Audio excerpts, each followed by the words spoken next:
In this video, I will share 5 principles I use to teach myself to learn Japanese or any language you want. I passed the JLPT N2 in 2025 after 2 years of studying. As you might know, Japanese is a pretty hard language to learn. So if the methods I use work for learning Japanese, they should work for other easier languages as well. And you might be thinking, yo brother, why should I listen to you, not some other gurus? Wait a second, I got my point here. First of all, my way is super easy, which means everybody can do it. Second, I don't use the tricks a learning guru would tell you to do. So no active recall, no spaced repetition with flashcards, no ankidroid, no Duolingo. Third, I don't have a teacher or a language partner. I learned everything on my own. Fourth, no boring revision and memorization. So this solves a huge problem that a normal language learner will face all the time. You might be wondering how I come up with these learning principles. In fact, I don't come up with these principles by myself. Back in 2023, the year I decided to learn Japanese, I searched for tips for how to learn a language on YouTube. And then I found Steve Kaufman, a Canadian polyglot who has been learning 20+ languages and has reached conversational level in 10+ languages, including some very hard languages for an English speaker, like Japanese, Mandarin, and more. He turned 80 in 2026, and he's still learning new languages. What a legend. Many of his learning principles are counterintuitive and very different from how we've been told to learn a language at school. But I found it really effective in my learning. Without wasting more time on the introduction, let's jump to the 5 principles that I learned from Steve. First principle, don't study grammar. If you have ever purchased a language textbook, you will realize that its focus is grammar. This will make you think that if you don't remember all those grammar rules, you will never be able to understand and never be able to speak the language. School will give you a huge amount of grammar exercises, but at the end of the day, you still can't use the grammar in a sentence. Steve said that studying grammar often distracts you from your main goal of language learning. And the main goal is accumulating a lot of words and extensively exposed to the language.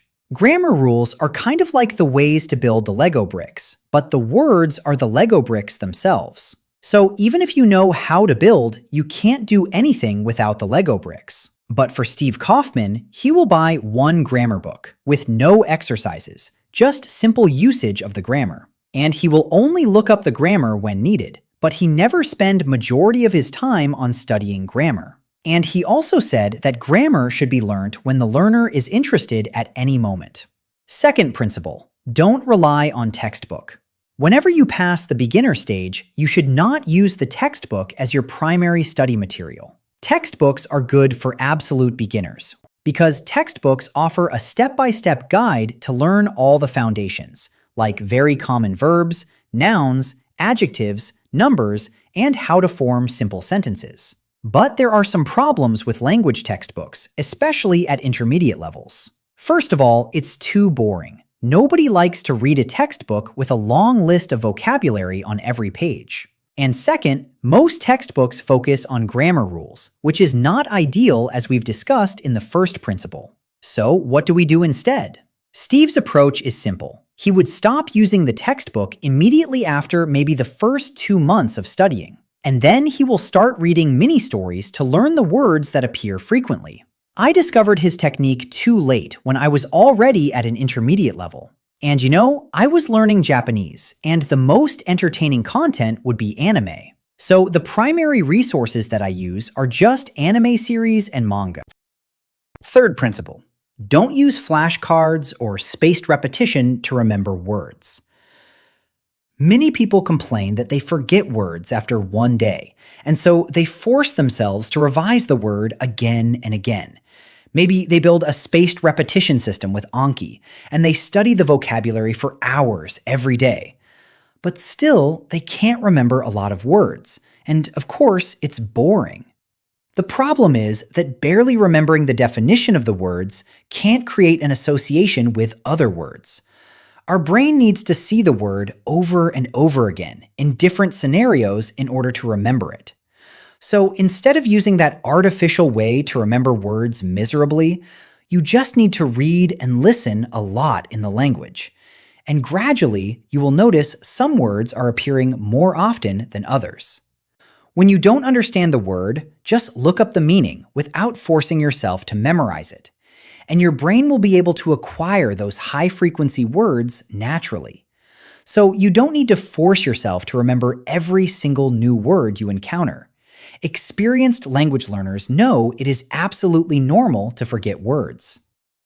The fourth principle: focus on input rather than output. I guess this is the controversial one. People will say you need to start writing and speaking from day one, but Steve would argue that you should not focus on input, which is reading and listening, until you reach the upper intermediate level. The argument is that you can't learn new words on the output side.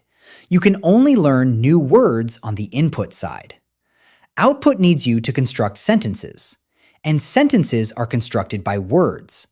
But if you only have a very limited amount of words in your brain, you just can't say or write something meaningful. And also, if you don't listen enough to the language, you can't even pronounce the words properly that a native speaker can understand easily. So rather than trying to practice writing and speaking in the first month, if not the first 6 months, it would be way more effective to do reading and listening for the majority of the time in this period. And the fifth principle: you only learn what you understand. There's another principle that Steve loves to mention in his videos, the principle of comprehensible input. The principle basically means that you can only learn the content where you do understand in the first place. Let's say you're learning English, and you see the sentence, "This is such a big telescope," in an English book. However, you don't know what a telescope is. There is no image, no explanation of the word, and you also don't want to search for the word because you're lazy. This makes you having zero clue of the word. Even if you see the word again and again in the book, you will not be able to understand it. So in order to learn a word or a phrase, you need to understand it, or at least have some clue of what it is about. When we're choosing the material for the language, we should be choosing something that's easy for us to digest.